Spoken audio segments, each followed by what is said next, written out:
Chapter 9. So what's new? I know all this. The question is, how can mere mortals get right with God? If we wanted to bring our case for him, what chance would we have? Not 1 in 1,000. God's wisdom is so deep.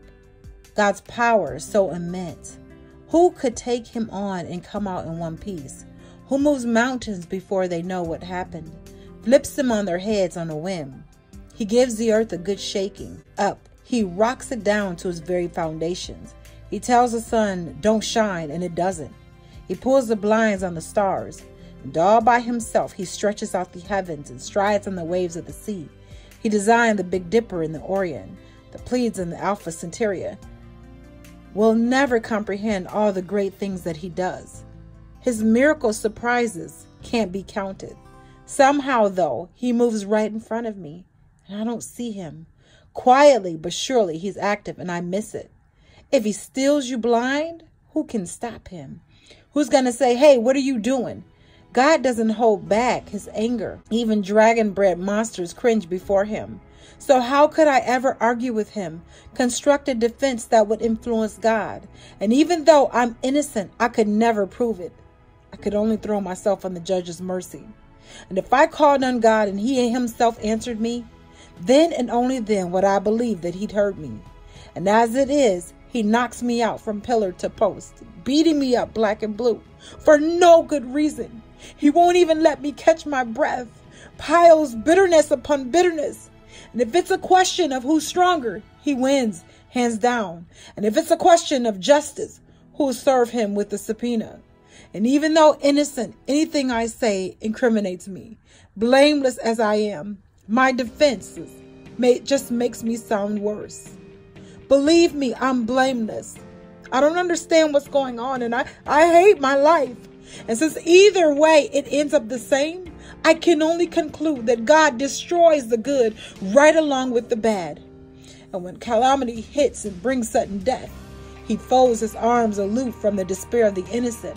He lets the wicked take over running the world, and he installed judges who can't tell right from wrong. And if he's not responsible, then who is? My time is short. What's left of my life races off too fast for me even glimpse the good. My life is going fast, like a ship under full sail, like an eagle plummeting to its prey.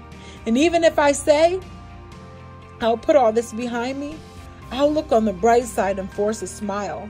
And all these troubles will still be like grit in my gut. Since it's clear you're not going to let up, the verdict has already been handed down, guilty. So what's the use of my protests or appeals?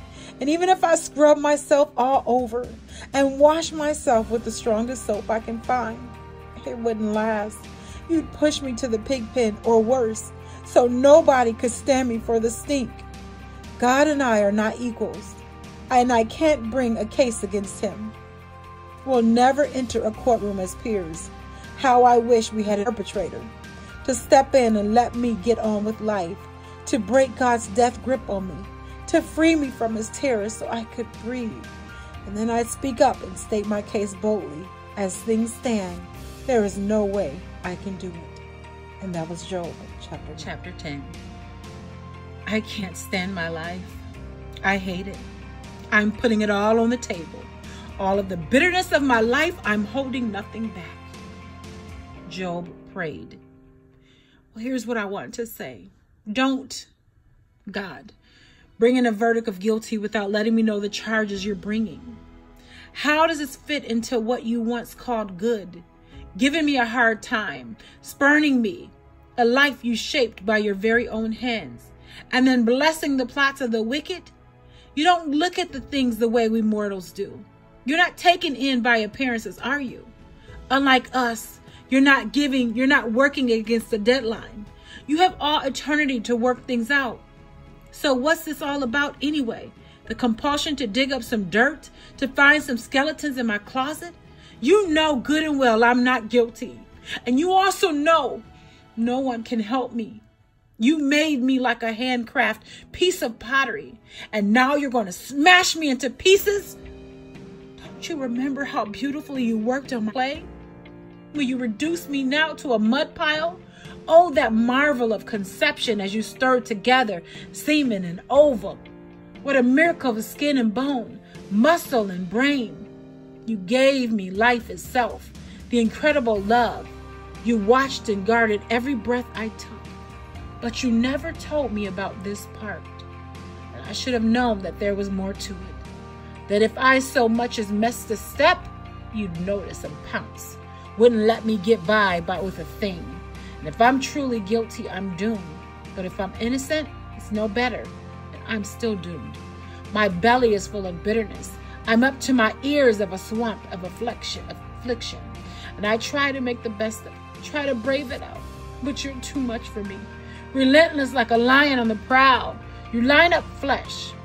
Witnesses against me. You compound your anger. And you pile on the grief with the pain. So why did you have me born? And I wish no one had ever laid eyes on me. I wish I'd never lived, a stillborn, buried without having ever breathed.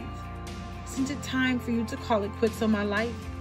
Can't you let up and let me smile just once before I die and I'm buried, before I'm nailed into my coffin, sealed in the ground, and banished for the good to the land of the dead, blind in the final day?